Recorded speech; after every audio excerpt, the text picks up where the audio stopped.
ಸ್ನೇಹಿತರೆ, big Boss Kannada 12 ಕಾರ್ಯಕ್ರಮದಲ್ಲಿ ಗೆಲುವಿನ ನಗೆ ಬೀರಿದವರು ಗಿಲ್ಲಿ ನಟ. ಬಿಗ್ ಬಾಸ್ ಕನ್ನಡ 12 ಹವಾ ಇನ್ನೂ ಕಮ್ಮಿಯಾಗಿಲ್ಲ. ಆಗಲೇ ಬಿಗ್ ಬಾಸ್ ಕನ್ನಡ 13 ಶುರುವಾಗಲಿದೆ. ಈ ಬಾರಿ ಬಹು ಬೇಗನೆ 13ನೇ ಸೀಸನ್ ಶುರುವಾಗಲಿದೆಯಂತೆ. ಇದು ಗಾಸಿಪ್ ಅಲ್ಲವೇ ಅಲ್ಲ, ಸಾಕ್ಷಿ ಇಲ್ಲಿದೆ. ಹೌದು, ಬಿಗ್ ಬಾಸ್ ಕನ್ನಡ 12 ಕಾರ್ಯಕ್ರಮ ನಿನ್ನೆ ಮೊನ್ನೆ ಮುಗಿದ ಹಾಗಿದೆ. ಯಾಕಂದರೆ ಬಿಗ್ ಬಾಸ್ ಕನ್ನಡ 12 ಕಾರ್ಯಕ್ರಮದ ಕ್ರೇಜ್ ಆಗಿದೆ.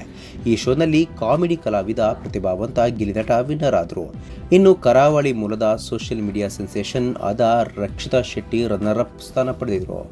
ಇವರಿಬ್ಬರ ಜೊತೆಗೆ ಕಾವ್ಯ ಶೈವ, ಮ್ಯೂಟೆಂಟ್ ರಘು, ಅಶ್ವಿನಿ ಗೌಡ, ಜಾನ್ವಿ ಸಹ ಟ್ರೆಂಡಿಂಗ್ನಲ್ಲಿದ್ದಾರೆ. ಇವರೆಲ್ಲರಿಗೂ ಫ್ಯಾನ್ಸ್ ಫಾಲೋವಿಂಗ್ ಹೆಚ್ಚಾಗಿದೆ. ಇನ್ನು ಬಿಗ್ ಬಾಸ್ ಕನ್ನಡ 12 ಫೀವರ್ನಲ್ಲಿ ಇರುವ ಬಿಗ್ ಬಾಸ್ ಪ್ರಿಯರಿಗೆ ಕಲರ್ಸ್ ಕನ್ನಡ ವಾಹಿನಿ ಬಿಗ್ ಸರ್ಪ್ರೈಸ್ ನೀಡಿದೆ. ಕಲರ್ಸ್ ಕನ್ನಡ ವಾಹಿನಿ ಕಡೆಯಿಂದ ಇಂದು ಬಿಗ್ ಬ್ರೇಕಿಂಗ್ ನ್ಯೂಸ್ ಒಂದು ಹೊರಬಿದ್ದಿದೆ. ಹೌದು, ಅಂತಿಂತ ಬಿಗ್ ಬ್ರೇಕಿಂಗ್ ನ್ಯೂಸ್ ಅಲ್ಲ, ಬಿಗ್ ಬಾಸ್ ಬ್ರೇಕಿಂಗ್ ನ್ಯೂಸ್. ಸುದ್ದಿ ಇಲ್ಲದೆ Bigg Boss Kannada 13 promo release ಮಾಡಿ ಕಲರ್ಸ್ ಕನ್ನಡ ವಾಹಿನಿ ಎಲ್ರಿಗೂ ಅಚ್ಚರಿ ತಂದಿದೆ. ಕೆಲವೇ ನಿಮಿಷಗಳ ಹಿಂದೆಯಷ್ಟೇ ಬಿಗ್ ಬಾಸ್ ಕನ್ನಡ 13 ಪ್ರೊಮೋವನ್ನು ಕಲರ್ಸ್ ಕನ್ನಡ ವಾಹಿನಿ ತನ್ನ ಅಧಿಕೃತ ಸೋಷಿಯಲ್ ಮೀಡಿಯಾ ಪುಟಗಳಲ್ಲಿ ಬಿಡುಗಡೆ ಮಾಡಿದೆ. ಪ್ರೊಮೋದಲ್ಲಿ ಗೋಲ್ಡನ್ ಬಣ್ಣ ಹೈಲೈಟ್ ಆಗಿದೆ. ಚಿನ್ನದ ಪ್ರತಿಭೆಗಳಂಥ ವ್ಯಕ್ತಿಗಳು ನಡೆದುಕೊಂಡು ಬರುವಂತೆ, ಅದು ಬಿಗ್ ಬಾಸ್ ಕಣ್ಣಾಗಿ ಬದಲಾಗುವಂತೆ ಪ್ರೊಮೋ ಬಿಡುಗಡೆಯಾಗಿದೆ. ಇನ್ನು ಈ ವರ್ಷ ಬೇಗ ಶುರುವಾಗ್ತಿದೆ ಕನ್ನಡಿಗರಿಗೆ ಹಬ್ಬ, ವಿತ್ ಸಮಥಿಂಗ್ ಸ್ಪೆಷಲ್ ಎಂಬ ಕ್ಯಾಪ್ಷನ್ ಪ್ರೊಮೋಗೆ ಕಲರ್ಸ್ ಕನ್ನಡ ವಾಹಿನಿ ನೀಡಿದೆ.